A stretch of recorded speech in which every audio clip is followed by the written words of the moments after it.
C'est à vous les studios. À nous les À studios. vous. On dirait là, tu es un moustique.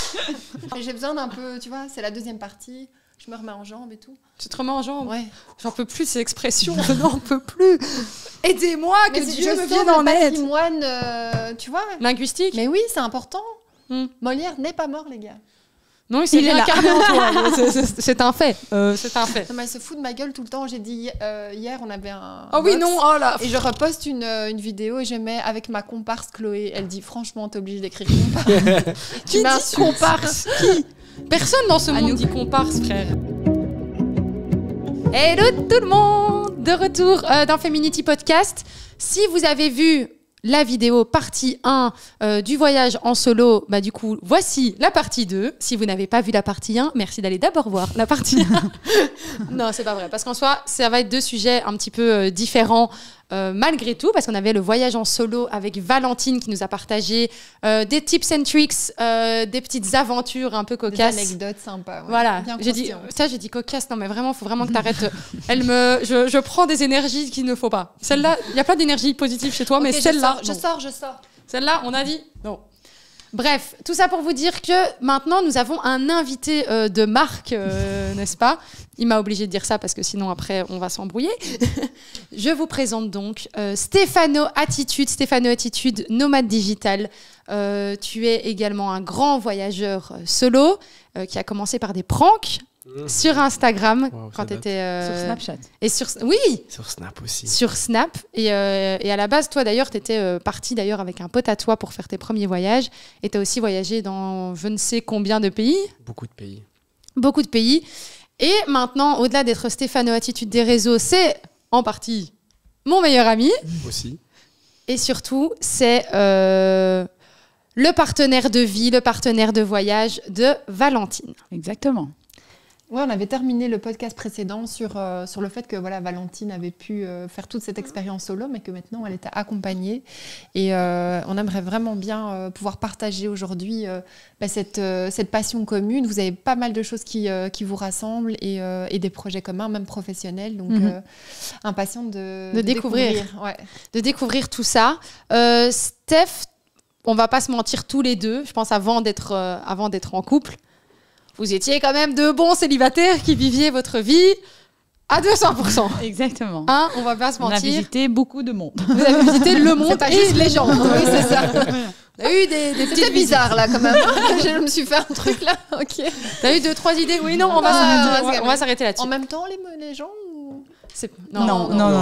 Enfin, Steph, on sait Pas pas. encore. Mais C'est dans les projets. Non, mais surtout, là, vous êtes vraiment... Finalement, j'ai un peu l'impression que c'était meant to be, vous deux. Parce que vous êtes rencontrés il y a quelques années. Vous êtes devenus amis. Et puis, en fait, il y a eu la re-rencontre. En fait, vous vous êtes un petit peu re-rencontrés la deuxième fois. Lequel d'entre vous a envie d'expliquer aussi comment s'est fait cette rencontre et où vous étiez avant? Parce qu'en fait, ça va rejoindre vraiment le côté voyage et en même temps tout ce qui s'est passé durant les 2 dernières années. Moi, ça m'intéresse parce que je connais pas du tout l'histoire. Donc qui raconte l'histoire, Steph? Celle-là, c'est Valentine qui la raconte le mieux. Ouais. On a l'habitude. Parce qu'on l'a raconté déjà plein de fois. Puis on n'a pas les mêmes versions. Non, c'est vrai. Ça, c'est vrai. Alors, voici ma version. Tu veux que je commence où? On va juste peut aller loin. resituer. On va juste resituer. Donc, voilà, Steph et toi, vous étiez amis. Oui. On se racontait nos histoires. Et vous En étant voyagiez chacun à déjà l'étranger. beaucoup, Chacun à c'est l'étranger. ça Voilà, c'est ça. Ok. On était chacun à l'étranger, on était amis, on s'entendait très bien, on s'appelait souvent, il me racontait ses histoires, moi je racontais mes histoires. Toi, Et- t'étais où? Il était où? Alors lui, il était en Australie, moi j'étais au Canada. Ok. Et comme tout le monde le sait, notre cher Covid... Complètement. Ah ouais, à l'opposé, Ah ouais, les deux. Hein. Oh, on était vraiment plus loin que ça, tu peux pas. Et du coup, en fait, le Covid a donc fait que, comme tout le monde le sait, tout le monde a dû rentrer dans son pays. Du coup, Steph est rentrée en Belgique, moi je suis rentrée en Belgique aussi. Et puis notre chère Chloé nous a proposé de nous faire un petit confinement ensemble. Dans 30 mètres carrés, n'est-ce pas? De voilà, first coloc. parce que sinon Même pas c'est 30 pas mètres drôle. Elle s'est dit, quitte à être confinée, autant être avec mes deux meilleurs potes, c'est plus drôle. Exactement. Et du coup, moi j'étais déjà chez Chloé, je crois, depuis 2-3 jours. Et puis Steph est arrivée. Et puis vraiment comme dans les films, j'exagère pas quand je dis ça. Attends, je lance le générique. Moi, j'étais dans la cuisine et la porte d'entrée était là. Et Steph est rentrée, nos regards se sont recroisés. Alors qu'on se connaissait déjà depuis, je crois, 2-3 ans. Et là, c'était coup de foudre, un peu, on peut dire. Sauf que lui et moi, on est des êtres très libres, très indépendants. Et du coup, on s'est dit, ça n'a pas existé. Qu'est-ce que c'est on va vivre dans le déni, car notre ami Denis est notre meilleur ami. On adore Denis. Voilà. Et du coup, on a été en coloc pendant quelques temps. Et on était déjà potes, donc on était proches et tout ça. Mais on se voilait un peu la face. Jusqu'au jour où notre chère Chloé nous a pris tous les deux à part. Non, elle nous a pris à part et elle nous a dit maintenant les gars, vous arrêtez vos conneries. Moi, elle m'a regardé, après une longue discussion, elle m'a dit écoute Val, je pense que maintenant tu peux laisser tomber tes barrières. Et parce que moi j'étais beaucoup en protection suite à ma précédente relation. Et elle m'a dit je pense que là c'est bon, on peut y aller. Vous pouvez y aller pour le coup. Et du coup on s'est dit pourquoi pas. C'était quelque part un peu risqué parce que on était très amis et puis on s'est dit je pense que comme d'autres gens aussi on se dit si on passe le cap, peut-être que si ça marche pas on perd l'amitié. Finalement 2 ans et quelques mois plus tard nous sommes toujours là. C'est canon. Hein. C'est beau comme histoire. En fait, c'était un petit peu c'est grâce à elle. Oui, c'est carrément grâce à elle. Alors, faut savoir, parce que ça, c'est le bon côté de l'histoire, mais je vais avouer aussi le côté de l'histoire un peu plus, dark. Oui. Bien, Claude. Non, mais parce que j'ai pas de honte à dire ça. Je crois que j'en ai déjà parlé dans un précédent podcast. Faut savoir, moi, à ce moment-là, je sors d'une relation qui m'a quand même blessée. Moi, Steph, je le vois pas depuis 2 ans. Il est en Australie, je l'avais pas vu. 1 an.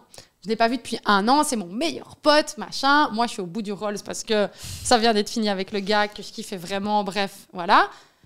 Et en plus de ça, moi, je devais aller rejoindre Val au Guatemala et au Canada parce qu'on devait faire un truc où on devait partir Canada, Australie. Donc, en fait, finalement, heureusement que ça ne s'est pas fait d'une certaine manière parce que ça a créé ça, mais le plan, c'était pas ça à la base. Non, pas du tout. Ils ont créé le Covid pour être ensemble. C'est ça, imagine, c'est eux qui l'ont fait tout ça. Sinon, ils sont toujours en voyage. Merde, fallait bien trouver un truc. Fallait trouver un truc où il fallait te confiner, ouais, il faut pas ça, sortir. Quoi. Et donc, il faut savoir que Val arrive, ça se passe super bien. Moi, Val, ça fait longtemps que je l'avais pas vu non plus, donc c'est trop cool. Et puis Steph arrive, et moi je me dis, c'est mon meilleur pote. Donc, non, tu vas pas piquer mon meilleur pote. Mais dans le sens où je me dis, ouais, c'était comme ça où j'étais en mode. Ouais. Mais en fait, le truc, c'est que moi, j'avais besoin, entre guillemets, de le retrouver. Puis d'attention aussi. De l'attention d'un homme, d'une certaine manière, pas charnelle, qu'on s'entende, mais juste d'une attention masculine. D'une attention un petit peu masculine. Oui. Parce que j'étais pas bien à cause de la relation qui venait de se terminer. Et en fait, ce que je vois, c'est que genre, tic et tac, en fait, ils sont fourrés ensemble et moi, je me sens hyper seule. Ouais.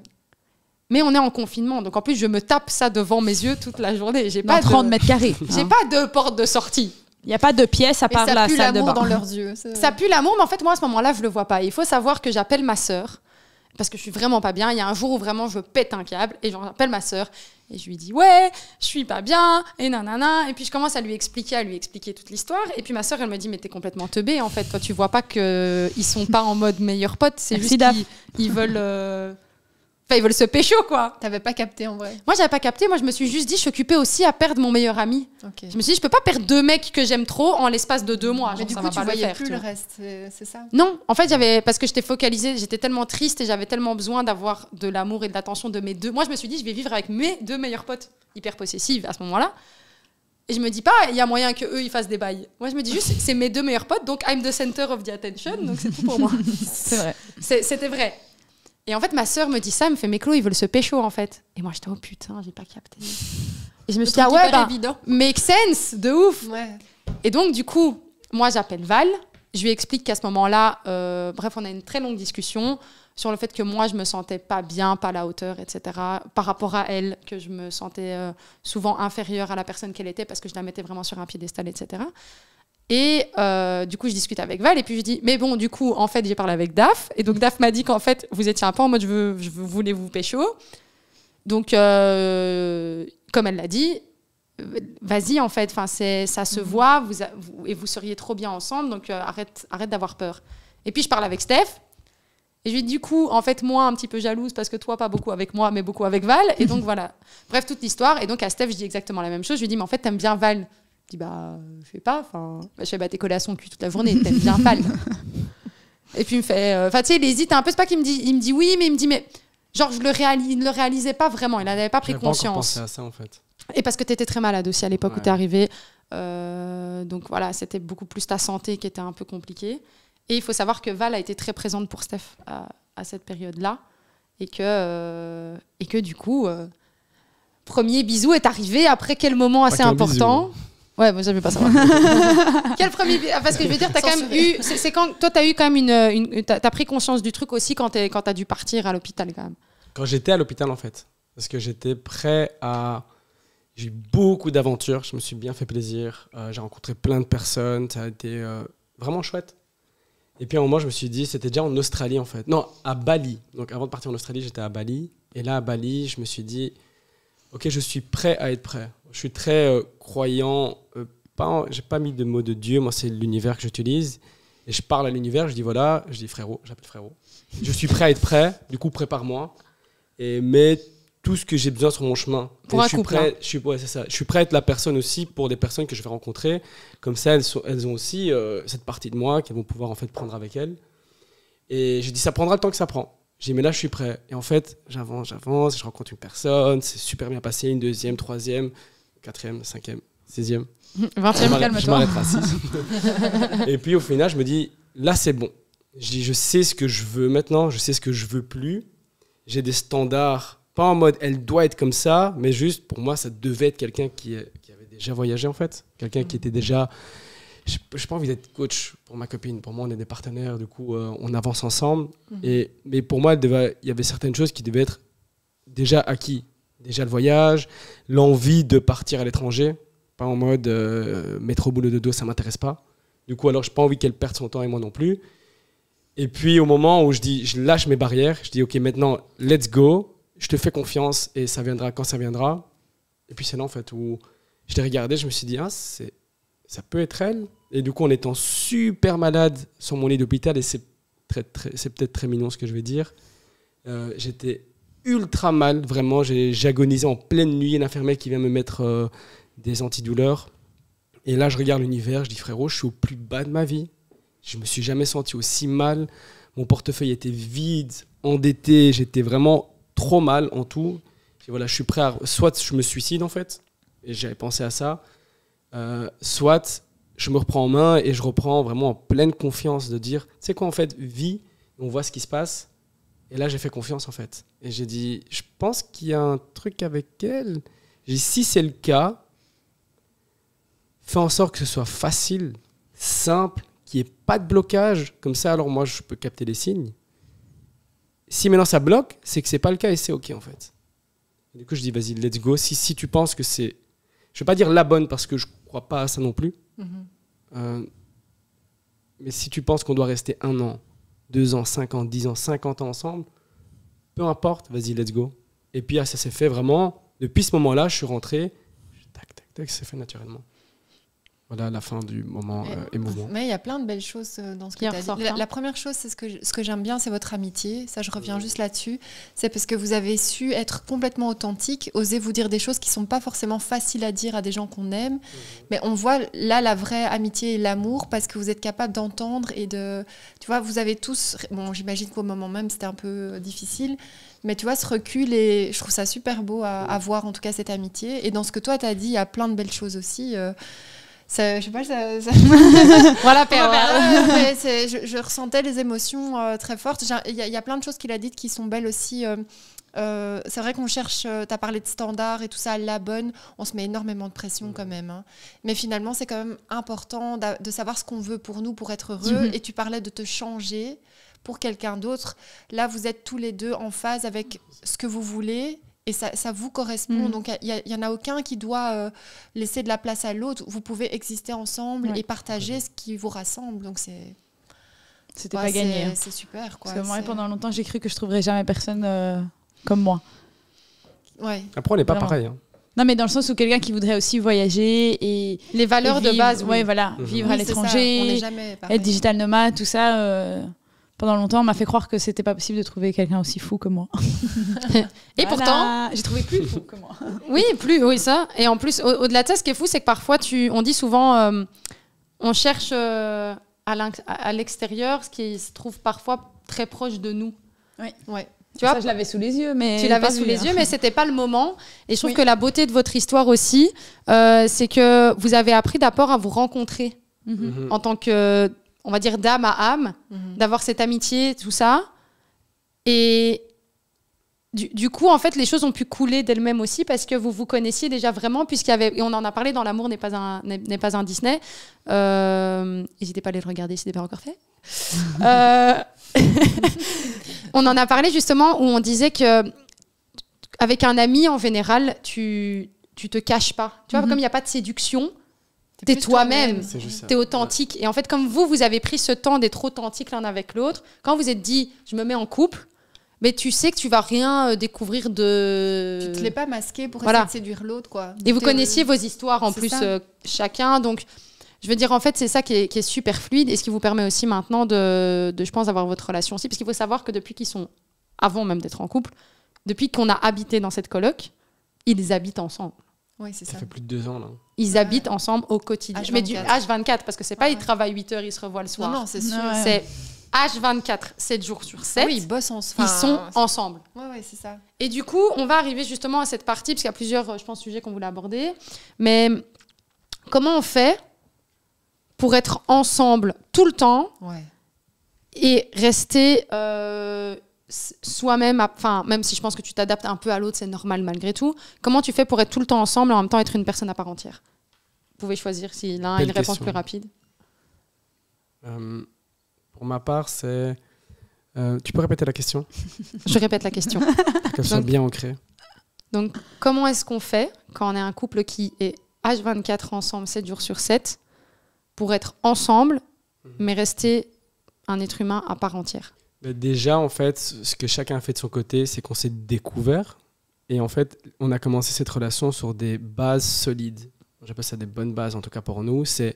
On ne forme pas une personne. C'est pas on forme une personne maintenant, on fait tout ensemble. Non, moi, je suis moi, j'ai mes projets. Elle, c'est Valentine, elle a ses projets. Et on a nos projets en commun. Du coup, alors, moi, j'avance dans ma direction, elle avance dans sa direction, et puis on a notre direction commune. Et du coup, ça fait en sorte que moi, je respecte son temps, elle respecte mon temps, elle connaît aussi, elle sait que je suis quelqu'un qui a besoin de liberté, du coup, elle ne va pas être sur mon dos tout le temps à me poser des questions ou dire tu ne peux pas faire ci, tu ne peux pas faire ça. Du coup, ça permet d'avoir justement cette liberté, même si on est en couple. En fait, moi, seul, je suis très bien. Elle, je sais que seule, elle est très bien. Et ensemble, en fait, je suis encore mieux, en fait. C'est une valeur ajoutée. C'est une valeur ajoutée. Et du coup, elle... c'est peut-être trash, elle ne me dérange pas, en fait. Non, mais je pense qu'il touche... Non, mais il touche quelque chose de sincère, vrai. Tu vois. Non, c'est vrai. Non, mais on se laisse l'espace l'un à l'autre. Et puis, on a aussi cette chose où on privilégie beaucoup les moments seuls. Genre moi j'adore passer des moments seuls à faire mes petites activités dans mon coin et lui pareil.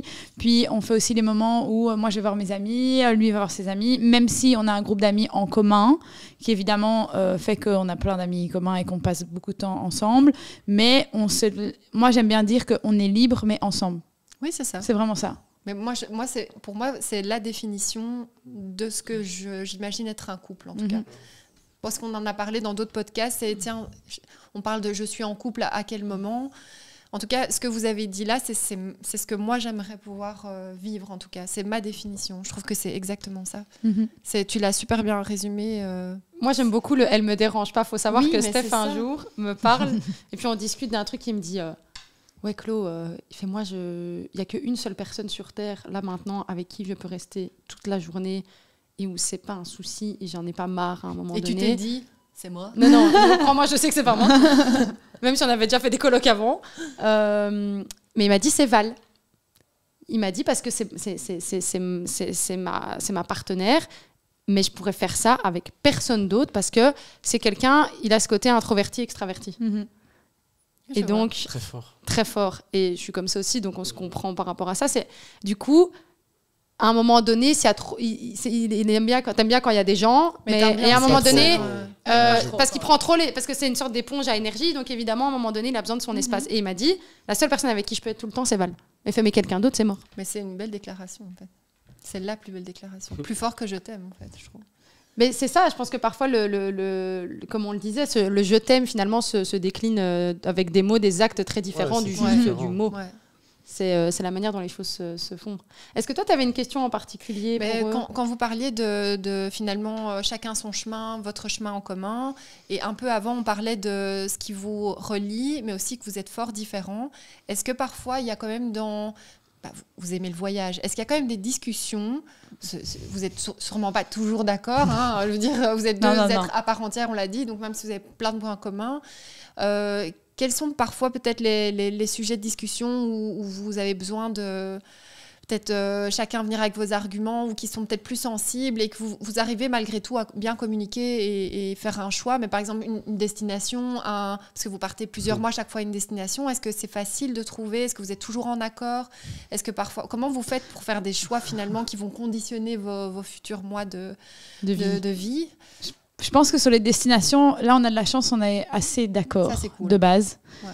Quand on est parti au Mexique, on n'avait pas d'autre choix que de partir au Mexique parce que c'était le seul pays qui était ouvert pour les non-vaccinés. Donc le choix était très simple. Après, c'est moi qui avais entendu parler de Puerto Escondido et du coup, il m'a suivi là-dedans. Bali, pour le voyage qu'on veut faire en septembre, on est tous les deux tombés amoureux de Bali. La fois, on a été séparément. Donc ça, c'est facile. Après, il y a des fois comme ça où on n'a pas les mêmes ressentis dans le sens où, par exemple, quand on était à Puerto, lui, il adore Puerto. Il est amoureux de Puerto. Il le volait, la vie là-bas, la plage, tout ça.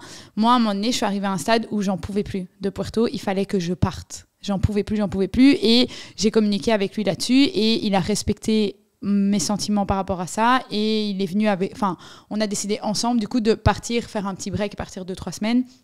Mais après, la base de notre relation, et on se l'a encore dit la semaine passée, c'est que la base de notre relation, c'est vraiment la communication. Même si des fois on n'est pas d'accord, même si des fois on peut s'engueuler ou se prendre la tête comme tous les couples, on communique et on évite aussi, ça c'est une règle de base aussi, on évite aussi de rester fâché. Des fois, si on n'est pas d'accord et qu'on est un peu touché dans notre ego, on est un peu fâché, mais ça va durer 5 minutes et puis après, on vient l'un vers l'autre et on parle du sujet et on essaye d'arranger les choses, on essaye de comprendre le point de vue de l'autre, d'être empathique et de vraiment trouver un terrain d'entente. Parce qu'on est très différents sur plein de choses, mais on trouve toujours un terrain d'entente. Et ça, vous en avez discuté avant un peu de vos petites routines ou de se dire, ok, comme tu disais, on se fâche, on a décidé de laisser tomber l'ego. Vous en avez discuté un petit ensemble. Oui et non. Ça s'est fait naturellement. Ça s'est fait naturellement. Vraiment, je pense que quand on est ouais. Mais qu'ils ont tous les deux travaillé pour aussi. Hein, c'est déjà arrivé au tout début où on était un petit peu fâchés, on va dire. Mais après 2 minutes, on se regarde, on fait de rire et on sait qu'on doit parler du sujet et que ça sert à rien de rester fâché. Et je pense que moi, en tout cas, dans ma vie, dans mes précédentes relations, c'est déjà arrivé, on est fâché et puis on se parle pas pendant 24 heures. Pour moi, ça n'a pas de sens parce que tu laisses pourrir le problème finalement. Et puis, t'es mieux de crever l'abcès direct, parler des choses et trouver un terrain d'entente et d'arranger les choses. Et c'est une des règles de base de l'intelligence émotionnelle, ce que tu en parlais, c'est l'empathie. Ouais. C'est drôle. On parlait de ça juste avant de venir. Hier, on a eu une petite discussion. Et en fait, moi, je viens avec un sujet, je suis un peu rêveur parce que dans notre relation, je suis le grand rêveur. Je suis là qui va changer le monde, le grand rêveur. Moi, j'ai les pieds sur terre, tu vois. Elle les pieds sur terre. Et du coup, en fait, ça, c'est aussi la bonne chose, c'est que grâce à cette relation, moi, j'ai su me stabiliser. Je reste encore plus rêveur, mais je suis un mec d'action maintenant grâce à cette relation, cette stabilité. Et elle, c'est le contraire. Très terre à terre, rêveuse aussi, mais des fois avec des blocages. Et du coup, ça l'a permis de pulvériser certains blocages en disant, mais attends, regarde ce qu'il fait lui. Si lui peut le faire, en fait, moi aussi, je peux le faire. Et du coup, on a eu une petite discussion sur un peu un truc de rêveur à la Steph, en mode sur Bali, j'ai vu une villa, trop bien, elle n'est pas chère en plus, 650 €, tout ça. Puis elle me dit, ouais, et puis elle commence un peu à discuter, je ne vais pas aller dans les détails. Et là, ça a touché mon ego. Je me suis dit, mais pourquoi elle m'agresse comme ça? Vraiment. Hein. Et puis, je me suis tu. Ça se dit, tu? Ouais, je me suis tu. Je me suis tu. C'est le passé composé de l'imparfait. Et je me suis dit, ok, mets-toi à sa place. Ok, donc c'est l'empathie. Mets-toi à sa place. Pourquoi est-ce qu'elle a réagi comme ça? Okay, on ne parle pas de moi, en fait. Pourquoi est-ce qu'elle a réagi comme ça? Mais en fait, on vient de passer un moment, blablabla, ok, il est tard, il est déjà 00h30, on a eu un vol, un voyage, tout ça. Je sais ce qu'elle avait en tête à ce moment-là. Ok, je comprends pourquoi elle a réagi comme ça, mais ça ne me plaît pas. Du coup, alors, est-ce que c'est le moment d'en parler maintenant? Non. Il y a une règle aussi de base dans l'empathie, c'est quand tu n'exprimes pas, enfin, plutôt dans les émotions, quand tu n'exprimes pas une émotion après 21 jours, elle reste ancrée en toi. Et comme elle reste ancrée en toi, ça fait partie de tes choix, de tes décisions, de tes actions, etc. Et du coup, ça a de l'influence sur toi. Tu vas devoir passer par une certaine introspection pour pouvoir la libérer. Et moi, en sachant ça, je me dis, je peux pas. Du coup, ce matin, je lui ai dit, c'était déjà réglé, hein. Et je me dis, Val, voilà, je dois te dire un truc, voilà. Pour moi, c'est toujours dit, on doit communiquer. Je te mets ça dessus. Je me suis mis à ta place pour tac, tac, tac, je le sais. Hein. Mais du coup, ça m'a quand même ça m'a touché. Parce que voilà, moi, je te partage mon petit bonheur, tu vois. Moi, je suis trop content de te partager ça. Et j'aurais aimé que tu me suives dans mon... Enfin, que tu te mettes à ma place, en fait. Tu dises, mais en fait, c'est trop cool. Même si toi, tu as d'autres pensées, j'ai dit, mais je te respecte. Et du coup, en fait, on est comme ça depuis le début. C'est que même s'il y a des trucs qui partent des fois, on a eu des trucs sur 2-3 mois, mais ça s'est réglé à chaque fois parce qu'on se met à la place de l'autre et on comprend. C'est vraiment une psychologiquement, émotionnellement, et de vraiment une volonté de mettre l'ego de côté. Ouais. Je pense que ça, c'est un peu le nerf de votre relation. C'est de combattre l'ego et de chaque fois le remplacer par beaucoup d'amour et de compréhension et de volonté d'évoluer. Je pense que ça définit plus ou moins ce que vous êtes. En tant que voyageur, quelles sont les choses qui vous manquent, que vous faisiez quand vous étiez voyageur solo, que vous ne faites plus parce que vous êtes en couple? Qu'est-ce qui vous manque dans le voyage solo qu'il n'y a plus maintenant? Vas-y, tu peux penser. Mais je sais pas, je dirais que je suis à une autre période de ma vie. Je pense que à l'âge que j'ai maintenant, j'ai vécu des choses où c'était chouette il y a 5 ans. Mais si maintenant j'étais célibataire maintenant, je ferais pas forcément ces choses-là. On peut demander quoi? Genre sortir, rencontrer des gars, des trucs comme ça. C'est des trucs qui m'intéressent plus. Que même si j'avais été seule, tu vois, genre, c'est un peu papillonner, je sais pas comment dire. Ça. Tous des trucs comme ça, c'est des choses qui m'intéressent plus parce que je me suis justement découvert plus dans mes voyages en solo. Okay. Ça a aidé à la découverte de moi, mais je suis tellement moins ancrée dans la personne que je suis maintenant que j'ai plus besoin de ça. Okay. Tu vois, c'est pour ça aussi que Steph, quand c'est arrivé et qu'on s'est mis ensemble, c'est que c'était le bon moment, c'était la bonne personne au bon moment, et j'avais plus besoin de... À quoi ressemblerait, parce qu'il y a des femmes qui sont dans le même état d'esprit que toi maintenant, mais seules. À quoi ressemblerait un voyage solo de Valentine maintenant? Oula, tu m'en poses des questions. C'est mon travail. C'est ma passion. À quoi ressemblerait je pense que je serais moins dans la fête, et déjà parce que je faisais beaucoup la fête quand même, faut se le dire. Grande fêtarde Valentine. Oui, beaucoup. Je serais moins dans la fête, je serais plus dans vraiment la rencontre des gens. Certes, je rencontrais des gens, mais c'était dans un contexte de fête et aller boire des verres et tout ça. Je serais plus dans la rencontre, partager, faire du yoga, partager des expériences un peu spirituelles et tout avec des gens. Tu sais ce qui est fou? En fait, ce que tu ferais aujourd'hui en solo, c'est ce que vous faites ensemble. Oui, voilà. Parce que là, tantôt, vous aviez bien résumé, il est lui, tu es toi, vous avez votre histoire. Et en fait, c'est ça qui est beau aujourd'hui, c'est que si aujourd'hui, tu étais solo à faire tes voyages, tu serais dans cette maturité de ce que vous faites ensemble, mais seul. Ouais. Et c'est ça, clairement. en fait.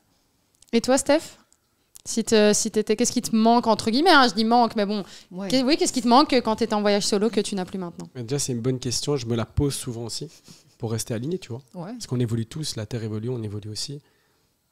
Et je le fais, en fait. Un truc qui me manquait, c'était de passer du temps seul. Parce que, en fait, je m'aime tellement, et je suis tellement une bonne influence pour moi, que j'ai besoin de passer du temps seul. Et là, en fait, je suis parti en Espagne là, pendant une semaine voir un pote. Et ça m'a fait du bien, et je lui ai partagé ça. Et puis là, on a déjà discuté. Je n'ai pas besoin de passer 6 mois en solo. Et j'ai tellement d'idées dans ma tête que j'ai besoin des fois juste qu'il n'y a personne autour de moi et que je peux passer même plusieurs jours, genre 3-4 jours, et elle est complètement ouverte à ça, et même c'est même pas il n'y a pas de choix en fait, c'est comme ça. Et là je sais qu'on va partir à Bali par exemple, mais ça va être le cas. Des fois je prends juste sac à dos, je prends ma moto, je me casse pendant une semaine, je pars sur une île ou peu importe. C'est la seule chose, le reste, je ferai exactement la même chose. Je suis très axé sur mes projets, sur mon avenir, sur tout ce que je fais. Et du coup, je ferai juste la même chose. Et comment est-ce qu'on fait financièrement quand on est deux, on est nomade digital, et clairement, on ne part pas avec des milliers et des cents? Non. Non, pas encore. Vous avez dû quand même travailler avant de pouvoir repartir il y a 1 an, quand vous êtes parti au Mexique. Vous avez dû travailler comme tout le monde. Toi, tu travaillais dans le magasin de carrelage de ton père, de sanitaire. Val, toi, tu as fait plusieurs jobs différents sur l'année. J'ai tout fait, moi. Pour justement avoir un minimum d'argent pour pouvoir partir au Mexique. Mais voilà, c'est pas non plus... je pense que c'est important de le dire aussi aux gens. C'est que toi, quand tu as fait tes voyages 6 mois, tu avais de l'argent. Je peux compter que sur moi-même. Et tu avais de l'argent, je pense, déjà pour ton voyage qui était prévu. Steph, toi, quand tu as fait tes voyages à l'étranger, tu travaillais en PVT. Mais avant ça, j'avais un budget quand même. Mais pour l'Australie? Pour l'Australie, première fois, j'avais un budget. Je suis parti, j'avais 15 000 € sur mon compte. Et c'est deuxième fois que tu as eu Deuxième PVT? fois, j'avais rien. Je suis arrivé avec 500 €. Mais ça, c'est une vraie bonne question aussi. Tu vois, je pense que parmi les auditeurs et auditrices, il y a sûrement des gens qui se disent mais est-ce que financièrement, je qu'est-ce qui est lâche tout possible et j'y vais je crois que c'est une des peurs aussi, l'aspect financier. On n'en a pas parlé dans le podcast 1, mais... à deux, c'est plus simple, à mon sens, dans le sens où c'est moins cher parce que des fois, tu sépares les logements en deux. Quand tu dois payer pour toi toute seule, c'est d'office plus cher. Après, c'est aussi bien parce que dans notre cas, en tout cas, quand il y en a un, on est tous les deux indépendants, donc c'est pas des salaires fixes tout le temps. Mais du coup, quand il y en a un qui a un peu moins, il y a l'autre qui supplée. Et puis, et du coup, c'est comme ça. On sait qu'on peut s'épauler l'un l'autre. Donc ça, c'est plus facile. Après, moi, quand je suis partie toute seule, j'avais économisé, j'avais un budget. Et c'est pour ça que je suis partie 6 mois, parce que j'avais le budget pour 6 mois.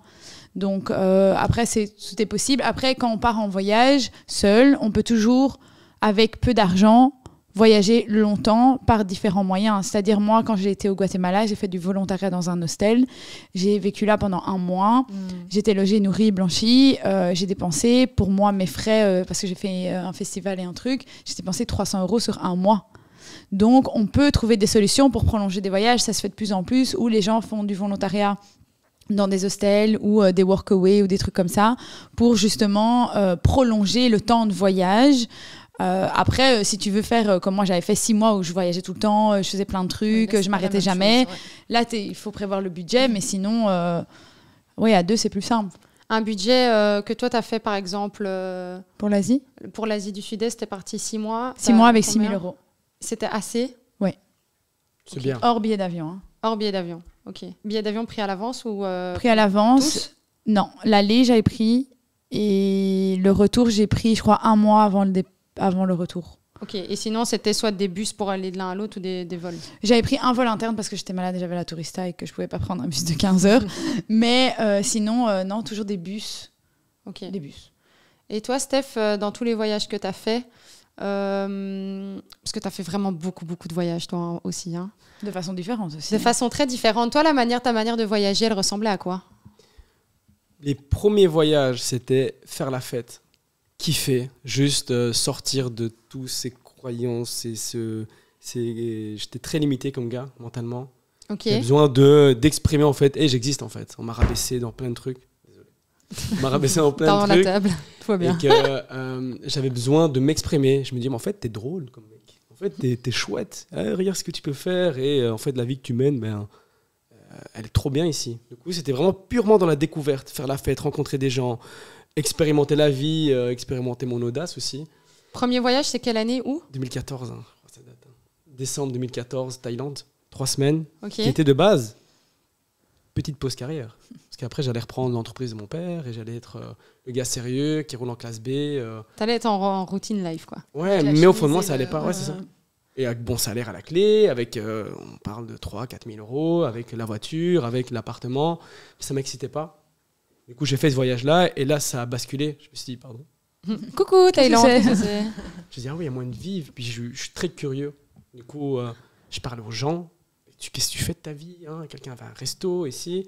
Puis après, j'ai plaqué ce que j'avais à ce moment-là. J'ai dit, mais en fait, ose. Parce qu'en fait, à un seul moment, tu vas mourir. Et teste, en fait. C'est quoi la pire des choses qui peut t'arriver? C'est de dormir à la rue et j'ai pas peur de ça. Après, je l'ai même connu. Enfin, dans la voiture, plutôt. J'avais pas peur de ça, en fait. Dans un parc aussi. J'avais pas peur de ça, en fait. Et du coup, alors, j'ai tout quitté à ce moment-là. Je suis parti comme animateur en Grèce, quelques mois. Puis je suis rentré, on me dit, ouais, mais Steph, sois sérieux maintenant. Puis après, je dis, non. J'ai pris un billet vers... là, on est en février 2016. Je travaillais dans des jobs de promo. ambassadeur. Ouais, la base de la live. Ouais, on a tous fait ça. J'ai fait pas mal d'argent avec ça. Et je suis parti en Asie pendant 6 mois. Asie, enfin, un gros périple dans les grandes lignes. Je suis arrivé en Thaïlande, Cambodge, Vietnam, dont une partie à moto. La folie. Vraiment en mode découverte. Vraiment. Et beaucoup de pranks aussi. Je sais pas si tu me suivais déjà à l'époque, non. Non, mais j'ai vu des vidéos avec des anciennes images. Ouais. Moi, j'ai découvert Steph comme ça. Moi, j'ai Avec découvert une autre Steph comme coiffure ça aussi, Ouais, et tout ça. dégradé bas. Donc j'ai vu, mais Pas trop bas non pas plus. de l'époque. Mais c'est parce que tu fais parfois des flashbacks. Ouais. Donc j'ai vu des images. Donc c'était trop chouette. C'était délire. Vraiment, je laissais cette partie. Toi, folle tu de pranquais moi. tout le monde, quoi. Tout ce qui se passait. Je peux pas aller trop dans les détails parce qu'il y a des histoires où je partais loin. C'est quoi, genre, une histoire vraiment, par contre, qui t'a marqué? Pour que les gens ils se disent un peu la folie dans laquelle t'es. Bah, c'est Japon. Hein. Dans laquelle je vis. Oui, oui, ça c'est très que vrai. j'aime. Japon, ben, à un moment, moi je pète des cas. Je me dis, qu'est-ce qui peut être drôle en fait? Pas pour les autres, pour moi. Qu'est-ce qui. Tu vas te J'aime bien me poiler, souvenir genre. en fait. Je me prépare déjà. Non, après, je Au pense Japon, ils sont très stricts. Enfin, qu'ils très. sont très, carrés, ouais. très carrés. Ils sont bien Moi, élevés. j'arrive dans les métros et je vois ça. Je me dis, les gens ils sont trop sérieux à mon goût. Je connaissais pas ça. Moi, je viens de la Belgique où les gens très culturels, etc. Même ouvert. Hein. Ouais, très ouverts. Et là, c'est trop sérieux. Et je vois qu'il y a. Enfin, j'ai jamais eu de problème d'ailleurs avec tous mes pranks. Et là, je vois un déguisement de Power Rangers. Oh non. Je me dis, ça peut être drôle. Donc, j'achète le déguisement, je me déguise avec mon pote. Et là, juste, on a pranké toute la ville en Power Rangers. Il n'y avait pas de concept derrière. C'est pas de. j'adore. C'est juste pour se marrer, quoi. Oh, j'adore. Juste pour se marrer. Et les gens, ben, si vous allez voir mes vidéos tout en bas de mon Insta, ils sont encore là. Et c'est qui filme? Moi. Ah, t'étais en selfie? Ouais, en selfie. Ouais, c'était en selfie. C'était, Celle-là, j'irai la voir. ouais, Ah, mais il n'existait pète pas des câbles, encore, c'est- tu vois, à cette époque-là, ça n'existait pas encore. Non, Tout non. ce qui était prank dans des métros, il n'y avait pas. Du coup, j'ai improvisé. Ouais, surtout ces délires-là, en fait. Ça. Il demandait des femmes. Tu demandais pas une femme en mariage dans le supermarché? Ouais, à Hawaï. Oh là là, ce mec est fou. Non, mais attends, C'est que des délires, en fait. Tout ce qui me passait par la Tu tête, le faisais. je le faisais. Et Moi, il il y a le des. fait encore. Ouais, après, je suis toujours aussi fou, sauf que je filme plus forcément parce que c'est. C'est pour toi. Ouais, c'est pour moi. J'ai remarqué que ça, avant, on me reconnaissait. À Bruxelles, on me reconnaissait. Oh, c'est Stéphano le pranker. J'ai vu que ça me dérangeait. Je me suis dit, mais j'ai pas envie qu'on me reconnaisse pour ça. Du coup, je continue à le faire, mais je filme plus vraiment, en fait. Je me dis, ça, c'est une partie de moi que j'ai pas forcément besoin de montrer, même si c'est drôle. Mais chaque fois, tout ça a été financé par le job que tu faisais en Belgique. Le job que je faisais, Ok. donc Hawaï, Cambodge, L'Asie, Vietnam, Laos, attentat en Belgique. Et Ok. mon père qui est en Ah plein ouais. divorce. Du coup, je rentre vite fait en Belgique, une semaine pour montrer à la famille, hey, même si Je suis je voyage, je suis quand même là. Je rentre, donc Laos, Thaïlande, 3 semaines à nouveau à la Thaïlande pour la 3e fois à ce moment-là déjà. Thaïlande, là je franchis le pas, je vais en Australie parce que je savais pas quoi faire de ma vie. On est parti avec mon pote Kenneth en PVT, mais flemme de travailler. PVT, pour ceux qui connaissent pas, c'est permis vacances-travail. Donc, ça vous permet d'aller en Australie, au Canada. Il y a plusieurs endroits. Vous pouvez faire une demande, vous recevez un visa. Et du coup, ça vous permet en fait de pouvoir travailler sur place et du coup de gagner de l'argent. Et en général, les gens font ça en Australie. Ils font plus ou moins 3-6 mois de taf dans les fermes ou dans les panneaux solaires pour avoir en fait un budget pour pouvoir voyager par la suite dans le reste du pays. Voilà. Et donc Parenthèse ça, clôturée. dans les grandes lignes, donc je fais ça, 3 mois en Australie, ça m'a saoulé. On a essayé de travailler dans des fermes, mais Flemme. ouais, flemme, et j'avais genre encore 8-9 000 euros sur mon compte. T'avais pris combien pour aller en Asie au total? Je pense en tout, j'avais genre 15 000. Mais je Parce que voulais pas l'Australie, tout c'est cher dépenser. quand même, hein. L'Australie, c'est très cher. En plus, on a acheté une voiture avec mon pote, mais on était en mode low cost. Jamais été un voyageur. Ça volait dans les supermarchés? Parce que c'est un quelque peu chose de très c'est un connu peu en volé, Australie, hein. il faut le Ouais, savoir. ça a un peu volé. Les au début. étrangers, parce que ça coûte trop cher. Ouais. Mais même, c'est même pas que ça coûte trop cher. Bah, la C'est viande parce et que c'est tout. tellement facile Oui. que tout le monde le fait. Et après, le karma m'a rattrapé. Et depuis ce moment-là, plus jamais j'ai osé faire un truc comme ça. Mais ça a volé, ouais. D'ailleurs, dans les supermarchés en Australie, il y a marqué No French Shopping. Parce que c'est les Français qui volent le plus Ça m'étonne tellement pas. pour l'histoire. Donc ça, Australie un petit peu. Puis en étant, bon, il n'y a pas de filtre ici, en étant complètement défoncé. Sur une chaise, je me dis, qu'est-ce qui peut être incroyable? C'est de faire le tour du monde complet. Je me dis, ouais, let's go. J'étais sur Skyscanner, top application. Billet vers Hawaï, $200. Ça fait 150 €. Je me dis, what, pardon? Donc on est parti à Hawaï. Hawaï, c'est très cher. Ah ouais. Mais pour nous, c'était pas cher. Ça m'a coûté 500 € pour 3 semaines. Pour comment? Mais J'ai dormi en tente, hein. Non, j'ai fait coach surfing. Donc en fait, Ah, Couchsurfing, très belle application aussi. très belle application, mais première fois. Donc coach surfing, j'ai dormi chez un gars de base pendant 5 jours. On s'est dit, je fais confiance, tout va bien se passer. Pire des cas, je dors dans un parc. Et quoi? Oui, c'est ça, toi, de toute façon. Et quoi en fait? Donc ça, 3 semaines Hawaï, folie, Hawaï, Mexique. une semaine des vacances pendant notre voyage. Mexique, Miami, Vegas, Los Angeles. Dormir dans la rue à ce moment-là. Et le mec, le seul endroit où il dort dans la rue, c'est à Los Angeles. Il n'y a rien qui va. C'est très cher aussi. Ouais, c'était cher. Et on a perdu à la roulette. Donc on s'est dit, J'adore. on assume. C'est dommage, on avait tout misé. Ouais, tu vas à Las Vegas, tu joues pas, ça va pas non plus, tu vois. Ah bah il a tout misé, il a tout perdu. Voilà. On s'est dit soit... Donc, Il a mis les 9 000. Soit 5 étoiles, soit la rue. C'est ça. Soit donc on avait mis, c'était pas beaucoup, je pense 50 €, 50 Oui. $. Ah, ça va, ouais. Soit on met 50 sur le rouge et on prend un hôtel, soit on perd. On avait une bouteille de Captain Morgan parce que je buvais à l'époque aussi. Et on fait la fête et on va dormir quelque part. Et on a perdu. Mais c'est pas grave, Mais on s'est bien amusé. C'est drôle. Ouais, c'est une Il y belle avait expérience, Captain tu qui vois. était là, c'était ça. Donc ça, c'est les premiers. Après, ça a changé. Ça, c'est le premier délire en mode juste... Ah, je me découvre, en fait. Viens, je vis, tu vois. C'est la beauté du voyage, hein. Mais quand vous êtes tout le temps comme ça en partance, avec un minimum vital, il n'y a pas de superflu, vous êtes là avec votre sac à dos et quelques affaires, est-ce qu'il y a des choses, ça peut être matériel, hein, enfin, je veux dire, c'est pas très... Je sais que vous êtes minimaliste, mais ça peut être un objet. Est-ce qu'il y a quelque chose, vous ne pouvez pas partir sans, qui vous accompagne toujours, ou alors, que ça peut être des fringues, un objet, un livre, quelque chose qui fait partie de vous et que vous trimballez partout dans le sac à dos, obligé? Moi, je prends toujours un livre, mais après, il change au fur et à mesure de mon voyage. Parce que dès que j'ai fini le livre, je suis dans un hostel, je dépose le livre dans des bibliothèques communes. C'est pas ta Bible, quoi. C'est plutôt continuer à... Ouais. Mais après, on est minimaliste au tout début. Mais franchement, pour être honnête... franchement, plus les voyages avancent, plus j'ai besoin... Vu qu'on reste sur place maintenant longtemps, j'ai besoin quand même d'un minimum de vêtements. De petites affaires, de petits trucs. Et du coup, je prends quand même... Genre là, on va partir à Bali, j'ai dit à Steph, parce que quand je voulais partir au Mexique, je voulais prendre une valise et il m'a interdit de prendre une valise. Mais j'ai dit que si on partait à Bali, je vais prendre une valise.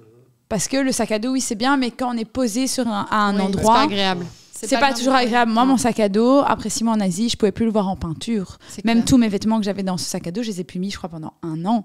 J'étais là, je peux plus. les mettais tous les jours. Ouais, c'est ça. J'en peux plus. Oui, parce que la priorité, finalement, c'est ton voyage et pas à quoi tu ressembles. Mais c'est vrai que si t'es je sais pas si c'est être une femme ou un homme, en tout cas, quand t'es quelqu'un qui aime vraiment te saper, parce que tu aimes ça, c'est pas évident le sac à dos. Hein, non, je pense que Chloé, elle... Ah ouais, meilleur exemple. Moi, j'avais du mal quand je dois faire mon sac à dos. Chaque fois, je dis à Val, mais je mets quoi? Parce que j'ai plein de trucs que j'ai envie de mettre et je suis en mode, mais je sais pas, j'ai plus de place, c'est compliqué. Mais est-ce que toi et toi, Stéphano, vous avez aussi un objet, je regarde ton collier, mais est-ce que vous avez quelque chose aussi que vous prenez avec Moi, c'est mon Mac. Pour travailler, pour travailler, c'est en fait Mac, iPhone, c'est tout ce que j'ai besoin. C'est ça, après t'es bon. Et puis il y a ça, il y a chargeur petit bracelet de ma mère. C'est juste ça. Ouais, c'est pour ça que je pose la question. Et tu peux nous dire un petit peu moi, j'aime pas le matériel. Avant, j'étais très matérialiste. Ouais. Après, j'ai appris le minimalisme. Ouais. Je me suis dit, c'est super intéressant. J'ai découvert à travers le voyage. Et du coup, quand ma mère est décédée, mes frères et sœurs, ils ont tous pris des vêtements, une casquette, un t-shirt, un ci, un ça, des photos. Moi, je dis, ok, je veux rien, mais je veux quand même garder quelque chose. Mais de son peignoir, on a juste coupé la linguette de son peignoir quand elle est décédée, donc. Parce qu'elle est décédée. Et on a coupé en 5, parce qu'on était 5. Et je me suis juste dit, je garde ça. Ça va faire 4 ans maintenant que je l'ai. Et le jour où il part, je vais le tatouer en fait sur moi. Le jour où il part, il est toujours là. Et c'est la seule chose. C'est comme si elle est avec toi tout le temps en fait. Ouais, même. D'une certaine manière. Ouais, au début, je pensais à ça. Maintenant, je pense même plus à ça. Je me dis, c'est la vie à l'avance, tu vois. La vie à l'avance. C'est triste, mais c'est comme ça. Mais c'est la seule chose. Parfois, ça nous accompagne dans la période de deuil parce qu'on n'oublie jamais, mais ça nous permet de. Ouais, ça sûrement. Ça fait cette transition. Sûrement, ça a été. Mais sinon, j'ai pas spécialement d'objet, je m'en fous en fait. Non, mais c'est une belle symbolique. Hein. C'est une belle symbolique. Chouette, Ben, les amis, j'ai reçu un petit message de la Réa qui m'a dit qu'on a dépassé le temps. Nous devons nous clôturer. Nous clôturer nous-mêmes. Nous devons nous clôturer déjà.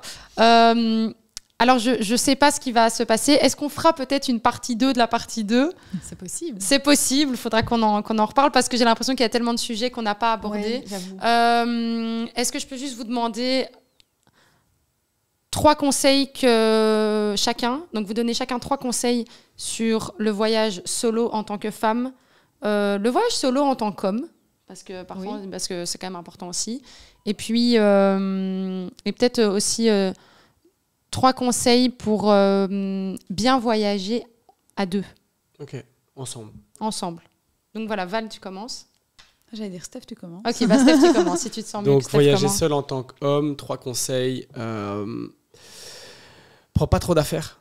Ok. Prends pas trop d'affaires parce que ton sac à dos il va vite se remplir. Et alors, plus ton sac est lourd, plus c'est chiant à voyager avec.